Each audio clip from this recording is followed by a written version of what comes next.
नमस्कार, आप देख रहे हैं 5 की बात। तो शुरुआत करते हैं एक अहम बिल से जिसको पेश किया आज गृह मंत्री अमित शाह ने लोकसभा में। लोकसभा में चल रहे मानसून सत्र के आखिरी दिन केंद्रीय गृह मंत्री अमित शाह ने आज लोकसभा में 3 नए कानून बनाने का प्रस्ताव रखा है। अमित शाह ने कहा कि इन तीनों बिलों को स्टैंडिंग कमेटी में भेजा जाएगा। साथ ही उन्होंने कहा कि आजादी के अमृतकाल की शुरुआत हो चुकी है। पुराने कानून में केवल सजा थी, अंग्रेजों के तीनों कानून बदलेंगे। जो नए कानून हैं वो हैं भारतीय न्याय संहिता बिल 2023, अपराधों से संबंधित प्रावधानों को समेकित और संशोधित करने के लिए और उससे जुड़े या उसके आकस्मिक मामलों के लिए। दूसरा है भारतीय नागरिक सुरक्षा संहिता बिल 2023, दंड प्रक्रिया से संबंधित कानून को समेकित और संशोधित करने और उससे जुड़े या उसके प्रासंगिक मामलों के लिए। और तीसरा कानून भारतीय साक्ष्य बिल 2023, निष्पक्ष सुनवाई के लिए साक्ष्य के सामान्य नियमों और सिद्धांतों को समेकित करने और प्रदान करने के लिए। ये तीनों बिल इन पुराने कानूनों की जगह लेंगे। भारतीय दंड संहिता यानी आईपीसी 1860, आपराधिक प्रक्रिया संहिता यानी कि सीआरपीसी 1882 और भारतीय साक्ष्य अधिनियम 1873। मॉब लिंचिंग के लिए अब नया कानून होगा। नाबालिग से रेप पर मौत की सजा होगी। देशद्रोह कानून को खत्म किया जाएगा। उसकी जगह सेक्शन 150 लेगा जिसमें देश की संप्रभुता, एकता और अखंडता के खतरों को डालने वाले अपराधों को शामिल किया गया है। नए कानूनों में महिलाओं और बच्चों के विरुद्ध अपराधों में सजा की प्राथमिकता दी गई है।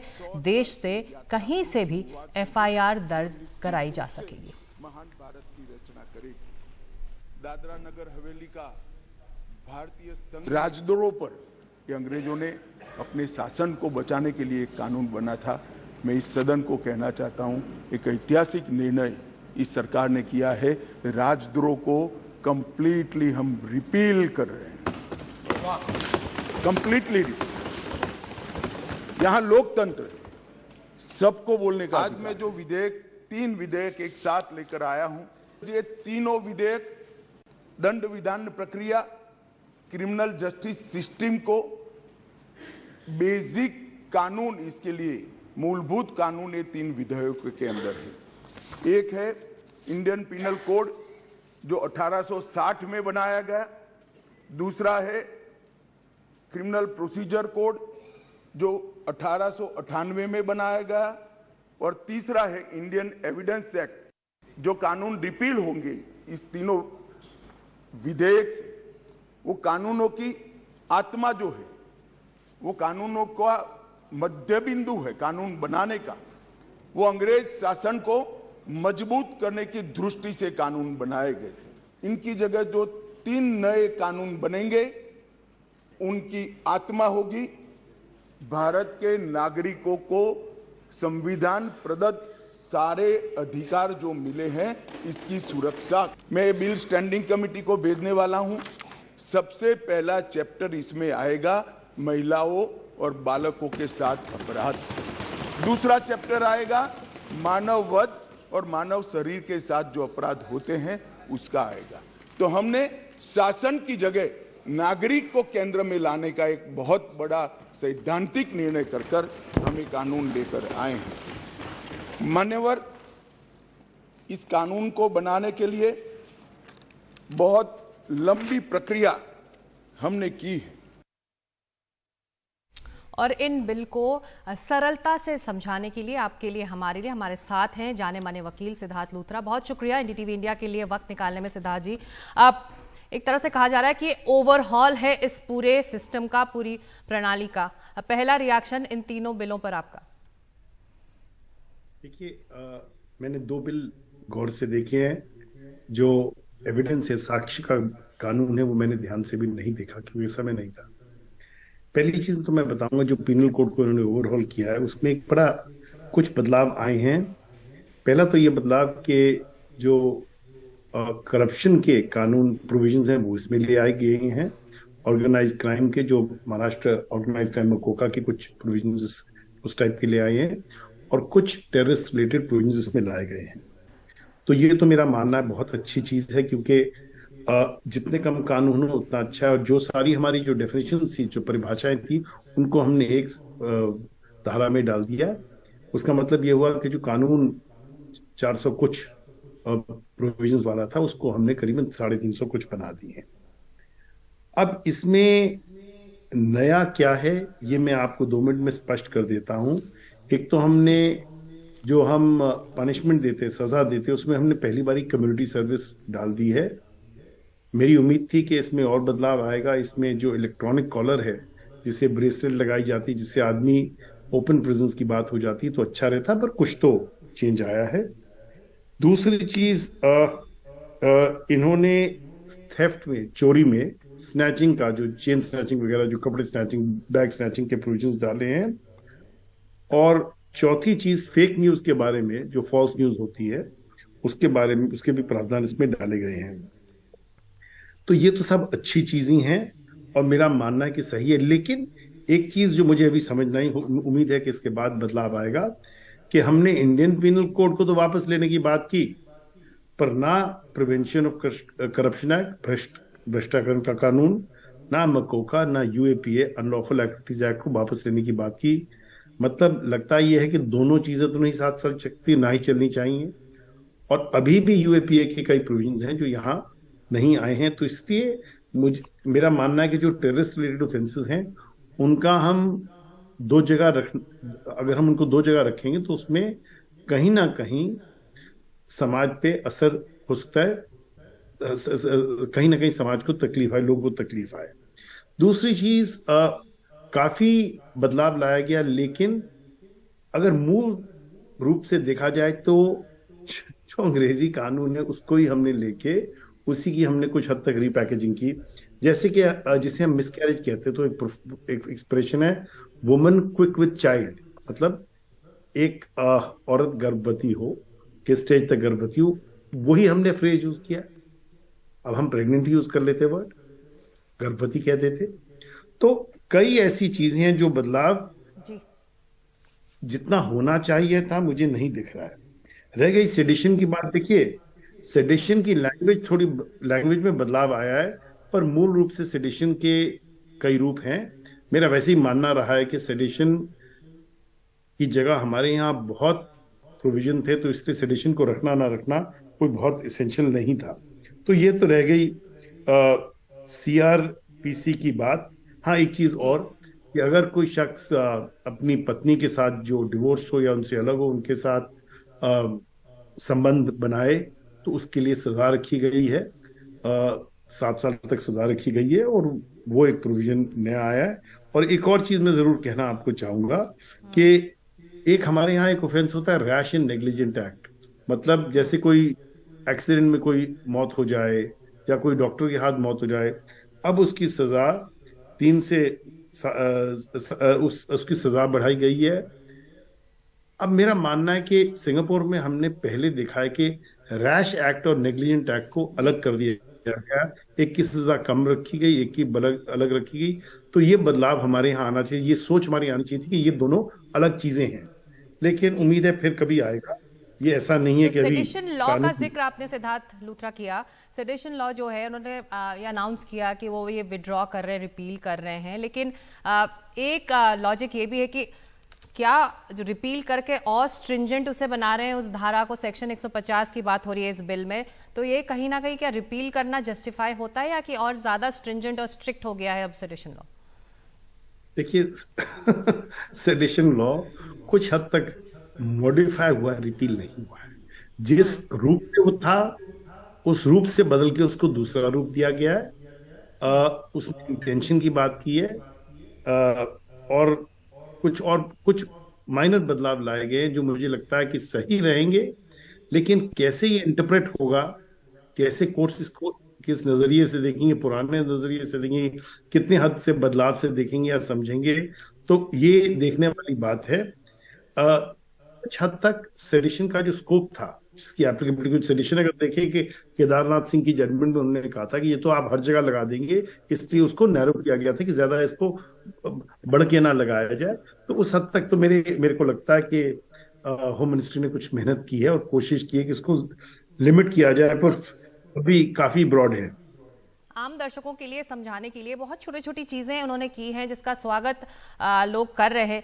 EFIR की बात हुई है कि कहीं से भी लॉज हो सकता है, तो एक तरह से कहें जो नॉन रजिस्टर्ड क्राइम था, अब जो लोग डरते थे पुलिस थानों में जाकर FIR दर्ज कराने में, अब वो अपने फोन के जरिए किसी कंप्यूटर के जरिए EFIR अपने घरों से कर पाएंगे। कन्विक्शन रेट बढ़ेगा, इससे एक तरह से रजिस्टर होगी क्राइम। मैं अभी दूसरे कानून पे आ रहा था, प्रोसीजर पे आ रहा था। देखिए 3 चीजें हैं उसमें, 4 चीजें। पहली चीज तो आपने EFIR की बात की। अगर मैं EFIR करता हूं तो मुझे 3 दिन के बाद जाके साइन भी करना है। ये नहीं कि EFIR पे रुक सकता है, तो इसको स्पष्ट समझ लीजिएगा कि 3 दिन के बाद मुझे जाके साइन करना है। नहीं तो कोई कंप्लेंट कर देगा कि कोई आप या मैं किसी के विरुद्ध कंप्लेंट कर दें और ना जाए तो वो तो केस भुगतते रहेंगे। दूसरी चीज एक मुझे जो समझ में आती है कि पुलिस अफसर को कंप्लेंट जरूर हो सकती है, पर जो FIR है उसकी रिकॉर्डिंग के लिए कैसे मैकेनिज्म काम करेगा ये समझने वाली बात है। क्योंकि होता ये कि अगर मैंने कंप्लेंट दी, मैं कानून नहीं जानता, मुझे बस पता है कि मेरे साथ अपराध हुआ है, मैंने लिख दिया कि आज मेरे साथ झगड़ा हुआ है, मुझे चोटें आई हैं। किस हद तक की चोटें आई हैं उससे स्पष्ट होता है कि ऑफेंस कैसा है, जिसमें कॉग्निजेबल है, जिसमें पुलिस अरेस्ट कर सकती है, एक्शन ले सकती है, या नॉन कॉग्निजेबल है। दूसरी चीज कि जुर्म कब हुआ और कितनी देर कंप्लेंट आई, तो ये सब चीजें देखने वाली हैं। तो EFIR की सुविधा दी गई है, लेकिन अभी भी मेरा मानना है कि पुलिस अफसरों को अपना दिमाग लगाना पड़ेगा कि देखना है कि इसमें क्या बनता है कि नहीं बनता है। तो एक तो EFIR का आपको मैंने जवाब दिया, कुछ सुविधा है पर पूरी सुविधा नहीं है, और मुझे लगता है इसमें तब भी पुलिस अफसर को हमें डिस्क्रिप्शन देनी पड़ेगी। दूसरी सबसे मुझे महत्वपूर्ण चीज जो मुझे इसमें दिखी कि जो ट्रायल है, जो केस चलते हैं, वो अब इलेक्ट्रॉनिक मोड से बयान, बहस सब कुछ चलेगी। ये आज तक हमारे कानून में स्पष्ट नहीं था, ये पहली बारी हुआ। मुझे कुछ ये समझ नहीं आ रहा कि हम क्यों 125 CRPC जो मेंटेनेंस की धारा है इसमें अभी भी रख रहे हैं। लेकिन साथ ही उन्होंने अभी कोशिश की है कि जो गांव के पंच या सरपंच हैं उनको एक जिम्मेवारी दी गई है कि कभी कोई कानून का उल्लंघन हो तो आप जाके बताइए, अगर आपको लगता है कि कोई आपके यहाँ अपराधी छुपा हुआ है तो बताइए। तो ये एक नई चीज दी गई है। पूर्ण रूप से अगर देखा जाए तो ये जो तीनों कानून हैं, और एविडेंस एक्ट भी कुछ हद तक मैंने देखा है, पर उसको डिटेल पढ़ना है। मूल रूप से देखा जाए तो कोशिश ये की गई है कि जो सारे कानून हैं पुराने वाले, उसमें जो प्रोविजन थे, जो प्रावधान थे, जो अब हमारे वर्तमान के समय में जिनकी हमें जरूरत नहीं थी या बदलाव थी, वो बदलाव लाया गया है। जी, हद तक पीनल कोड में उसको एक जगह रखा गया, क्योंकि देखिए जो पुलिस अफसर है, जो वकील है, चाहे सरकारी वकील, चाहे प्राइवेट वकील और चाहे जज हैं, उनको जब 4 कानून पढ़ते हैं तो उनके लिए भी तकलीफ होती, तो एक सहूलियत हुई। तो ये बड़ी अच्छी चीज है। और तीसरी चीज, एविडेंस एक्ट में भी मूल रूप से तो पुराना एविडेंस एक्ट है, बस कुछ नए एग्जाम्पल लिए गए। जैसे अगर आप याद करेंगे तो पुराने पिनल कोड में अगर हम एक जगह अभी भी लिखा हुआ था इलस्ट्रेशन में कि गोवा भारत के बाहर है, अब 1960 में गोवा आ गया, तो ये चीजें हट। तो आप कह रहे हैं कि धीरे धीरे परतें इन बिलों से उठेंगी। अभी जो शुरुआती है चीज जो आपको समझ में आ रही है सिद्धार्थ लूथरा, आप ये कह रहे हैं कि कुछ ऐसी चीजें हैं जो जिसको हटाना चाहिए था, वो ऐसी चीजें हुई हैं, लेकिन अभी भी बहुत कुछ बाकी है इन बिलों में समझने के लिए। वक्त इतना ही था, लेकिन बहुत सारे अहम कदमों का ऐलान हुआ है। अब स्टैंडिंग कमेटी के पास ये बिल जारी है, देखना होगा कि आगे क्या रूप ये पूरा बिल लेता है, ये तीनों बिल क्या रूप लेते हैं। शुक्रिया, इतना ही वक्त था सिद्धार्थ लूथरा, आपने वक्त निकाला NDTV इंडिया के लिए। और वक्त अब एक छोटे से ब्रेक का है, ब्रेक के बाद दूसरी चर्चाओं की तरफ बढ़ेंगे।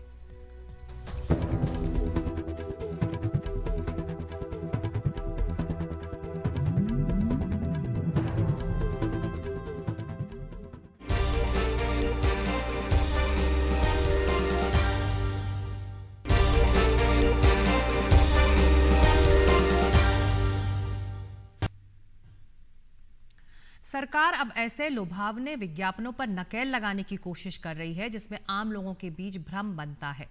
उपभोक्ता मामलों के मंत्रालय ने एक नई गाइडलाइन जारी की है।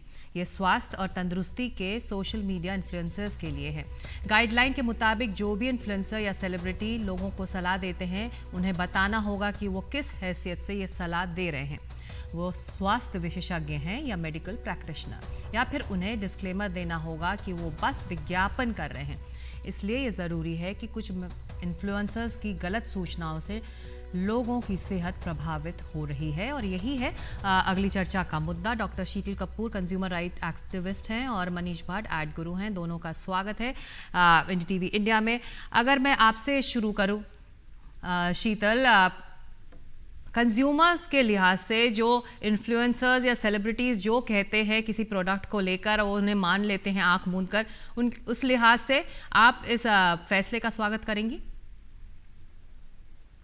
जी हाँ, ये बहुत ही जरूरी था, क्योंकि हम देखते हैं कि जो इन्फ्लुएंसर्स हैं या जो सितारे होते हैं, सेलिब्रिटीज, उनका एक जो है बहुत ही इन्फ्लुएंस होता है वो एक आम उपभोक्ता पर, और ये पाया जाता है कि जो दिखता है वह बिकता है। सेलिब्रिटीज की जो छाया होती है या इन्फ्लुएंसर्स इस तरह की चमक होती है कि जो इनके लुभावने विज्ञापन जो होते हैं, तो उस पे जो उपभोक्ता होता है वो उनपे पूरा एक ट्रस्ट करने लग जाता है, और उसी के विश्वास के द्वारा वो कई बार जो है, जैसे कि आप ये पर्टिकुलर प्रोडक्ट ले लीजिए, चाय ले लीजिए, या ये खाने से आपको जो है डायबिटीज नहीं होगी, आपके हार्ट प्रॉब्लम नहीं आएगी, या वो इस तरह का आप कह रही हैं कि जो डिस्क्लेमर है उस तरह, उससे अब कंज्यूमर जो है वो ये समझ पाएगा कि ये बस एक ऐड कर रहे हैं, इन्होंने खुद अपने ऊपर ट्राई नहीं किया या इसके वो प्रोडक्ट को वो आगे नहीं बढ़ा रहे। मनीष, आपने बहुत सारे एड्स किए हैं, हेल्थ और वेलनेस प्रोडक्ट को लेकर ये फैसला आया है। जब इस तरह के प्रोडक्ट के लिए किसी बड़े चेहरे को या इन्फ्लुएंसर को चूज किया जाता है, क्या उसकी वायबिलिटी देखी जाती है कि क्या ये जो ये बात अपने कंज्यूमर को या कंपनी के प्रोडक्ट्स को लेकर कह रहा है उसके लिए वो वैलिड है या वो चेहरा वैलिड है, वो जानता है इस पूरे मामले को? देखो, नैतिकता सबसे सर्वोपरि है। आई थिंक जो सेलिब्रिटी है, जो प्रोडक्ट को एंडोर्स करता है या जो एडवर्टाइजर है, उनकी नैतिकता सबसे अहम है।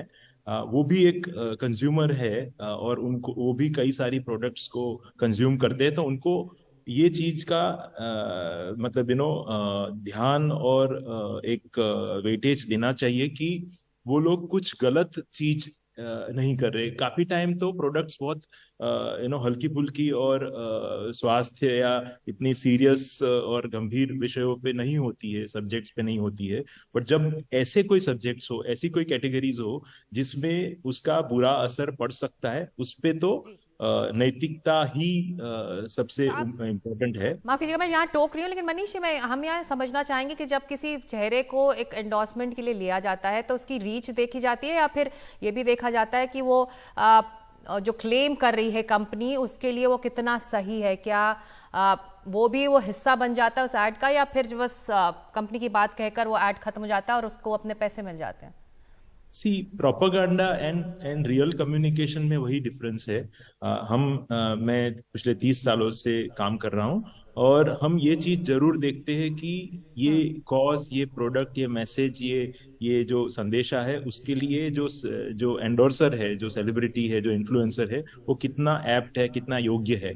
अगर वो गलत है और ऐसा लगता है कि ये नहीं ठीक है, तो उसको मतलब हम सजेस्ट ही नहीं करते हैं। जी शीतल, एक आखिरी छोटा सा सवाल, क्या ये डिस्क्लेमर से बात साफ हो जाएगी कि ये बस प्रोडक्ट बेच रहे हैं और जो बात कह रहे हैं उन्होंने अपने ऊपर ये नहीं अपनाया है? मैं ये मानती हूँ कि डिस्क्लेमर जो है वो पहले ही ले आना चाहिए था। कोविड के टाइम में देखा गया था कि बहुत सारे लोग जो है, सेलिब्रिटीज वो और ब्रांड्स भी इस तरह के कमेंट्स दे रहे थे और क्लेम्स दे रहे थे कि ये पर्टिकुलर चीज के द्वारा जो है कोरोना नहीं होगा। तो अब जो डिपार्टमेंट ऑफ कंज्यूमर अफेयर्स ने ये स्टेप लिया है, ये बहुत ही जरूरी था।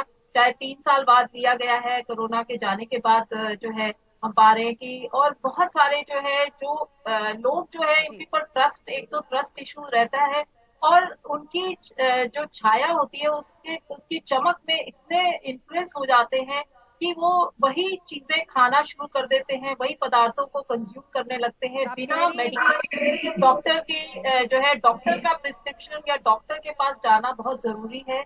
तो आप यानी कह रही हैं कि बिना सोचे समझे जो लोग इन्फ्लुएंसर्स को या सेलिब्रिटीज को फॉलो कर रहे थे शायद वो डिस्क्लेमर से अब सचेत हो जाएंगे, और जो बात मनीष भी कह रहे थे नैतिकता के साथ किसी प्रोडक्ट को बेचा जाए तो वही सही रास्ता है। बहुत शुक्रिया डॉक्टर शीतल कपूर और मनीष भट्ट आपका इस चर्चा में शामिल होने के लिए। वक्त अब एक छोटे से ब्रेक का है, ब्रेक के बाद एक दूसरी चर्चा चाइनीज मांझे को लेकर क्यों नहीं लग पा रही है पूरी तरह से रोक, इस पर जानेंगे विस्तार से इस छोटे से ब्रेक के बाद।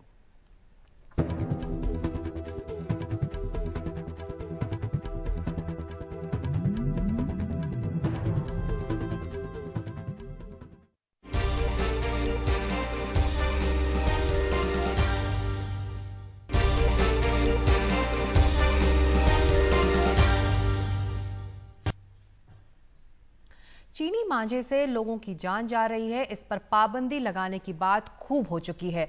अब एक नया सवाल सामने आया है। दिल्ली हाईकोर्ट ने पूछा है कि क्या जानलेवा मांझे से पीड़ित लोगों को कोई मुआवजा दिया जा सकता है, क्या इसके लिए किसी अन्य योजना का भी इस्तेमाल किया जा सकता है। हाईकोर्ट ने दिल्ली पुलिस से पूछा है कि चीनी मांझे की बिक्री और खरीद पर पाबंदी जारी रखने के लिए क्या कदम उठाए गए हैं।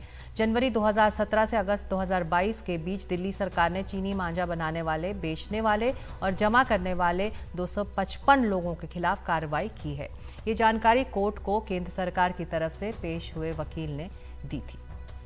और अमन रेहान खान हमारे साथ हैं जो हाल ही में एक पीड़ित बच्ची के वकील हैं और ये पूरा मामला हाईकोर्ट पहुंचा हुआ है। अमन, मुआवजे की बात अब हाईकोर्ट ने पूछी है, ऐसे में आप लोगों की मांग क्या है इस वक्त कि क्या ऐसी चीज हो कि पीड़ितों को इंसाफ मिल सके?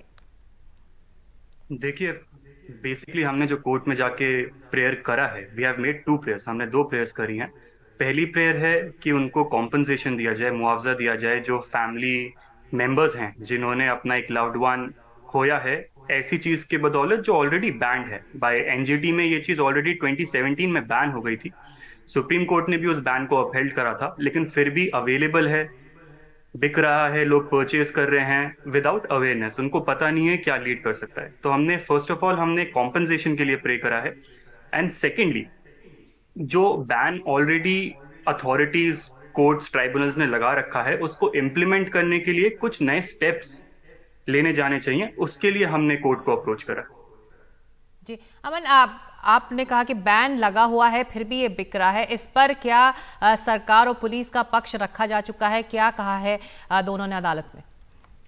देखिए, इसमें जो पुलिस और स्टेट गवर्नमेंट का स्टैंड है वो ये है कि बेसिकली अब तो उन्होंने बहुत ज्यादा स्टेप्स लेना शुरू कर दिए हैं, बट इसका रूट कॉज ये है कि ये विद इन दिल्ली नहीं बनता। जो मैन्युफैक्चरिंग है दैट इज नॉट इन और अराउंड डे, सो जो जुरिस्डिक्शन है वो उसको ट्रेस नहीं कर पा रहे हैं, उसको इसका रूट कॉज को अभी तक ट्रेस नहीं कर पा रहे हैं। बाकी अवेयरनेस बढ़ाने के लिए, ताकि इसका कोई यूज ना करे, बहुत सारे steps Delhi government and Delhi police ने प्रपोज करे हैं, और उसके लिए एक डिटेल्ड एफिडेविट फाइल करा गया था लास्ट डेट ऑफ हियरिंग पे कोर्ट में। जी अमन, अगस्त में इन दिनों के आसपास बहुत ज्यादा बिक्री होती है इन मांझों की, क्योंकि एक तरह से काइट फ्लाइंग बहुत ज्यादा होती है स्वतंत्रता दिवस के आसपास। तो आप जो पीड़ित बच्ची है जिसको आप रिप्रेजेंट कर रहे हो, जिसकी फैमिली को आप रिप्रेजेंट कर रहे हो, जो दर्शक इस मामले के बारे में नहीं जानते, क्या हुआ था? वो स्कूटर पे जा रही थी और आके मांझा फंस गया और उसके बाद उसकी मौत हो गई। राइट, सो ऑन 19/7/2023 को वो अपने फैमिली के साथ एक बाइक, पैशन प्रो बाइक पे पश्चिम बिहार जा रहे थे। Basically they live in Nangloi. वो पश्चिम बिहार जा रहे थे अपनी स्विमिंग क्लासेस के लिए, बच्ची की स्विमिंग क्लासेस थी। तो जब वो बाइक पे निकले, बच्ची अपने फादर के आगे बैठे हुए थे और रास्ते में ही एक चाइनीज मांझा रोड पे था, उनको दिखा नहीं, because it is a very thin thread, बहुत हल्का होता है, दिखता नहीं है, और वो जाके सीधा उनके गले में उलझ गया और गला काट दिया। और जब हॉस्पिटल ले जाया गया, then she was declared brought dead. जी और ये एक पहला मामला नहीं है इस बच्ची का, रुद्राक्षी का। लेकिन ये बताइए, जो दर्शक हमें सुन रहे हैं और आप कह रहे हैं कि ये खुलेआम भी बिक रहा है, लेकिन जो एहतियात बरतना चाहते हैं और नहीं खरीदना चाहते हैं, क्या आप उनको समझा पाएंगे कि किस तरह से उसको, ये मांझे को फर्क कर पाएं कि ये चाइनीज मांझा है, ये खतरनाक है, ये बैंड है, उन्हें नहीं खरीदना चाहिए? कुछ ऐसी चीजें हैं जो जिससे आप समझ में आ जाए कि ये गलत चीज हमें नहीं लेना है? राइट। सी, चाइनीज मांझा बस एक उसका कॉमन नेम है। एक्चुअली में क्या होता है कि ये जो काइट फ्लाइंग की रस्सी होती है, जो थ्रेड होती है, उस पे ये कांच की कोटिंग करते हैं और नाइलॉन की कोटिंग होती है इस पे। तो अगर आपको फर्क करना है एक नॉर्मल काइट फ्लाइंग थ्रेड में और एक चाइनीज मांझे में, तो आप सबसे पहले बस उसका कलर में डिफरेंशिएट कर सकते हैं। अगर व्हाइट कलर का थ्रेड होगा और इजिली हाथ से ऐसे टूट जाएगा थोड़ा सा जोर लगाने पे, तो वो नॉर्मल मांझा है जो अलाउड है as per the court, as per the apex court, supreme court and the NGT, जो अलाउड है वो हाथ से टूट जाएगा क्योंकि वो कॉटन का बना हुआ होता है। लेकिन अगर कोई दूसरे कलर का काइट फ्लाइंग थ्रेड आपको मिल रहा है जिसको आप खींच रहे हैं और वो टूट नहीं रहा है, then that is a big red flag. वो चाइनीज मांझा ही है एंड प्लीज उसको यूज ना करें क्योंकि वो नहीं टूटता है। तो आप कह रहे जो मांझा नहीं टूटेगा हाथ से खींचने पर, मतलब वो चाइनीज मांझा है और वो एक गलत चीज है, और जो मांझा टूटेगा वो जी राइट। और जब आप उसको टच करते हैं तो आपको एक मतलब कॉटन के मांझे का यू गेट टू नो, आपको पता चल जाएगा कि ये कॉटन मटेरियल का है। और अगर नाइलॉन का होगा या उस पे ग्लास कांच की कोटिंग हुई होगी तो आपको उसको टच करने पे, छूने पे उसका एक अलग से सेंस आ जाएगा। सो दैट इज चाइनीज मांझा। इतना इजीली उसको आप डिफरेंशिएट कर सकते हो। जब आप दोनों को आमने सामने देखोगे तो वो इजीली डिफरेंशिएट हो जाए। जी, बहुत शुक्रिया अमन इसे समझाने के लिए। और अब हाईकोर्ट ने सरकार और पुलिस से पूछा है कि चाइनीज मांझा के पीड़ितों को मुआवजा देने का क्या प्रावधान है और क्या इसे किसी दूसरे प्रावधानों के तहत दिया जा सकता है।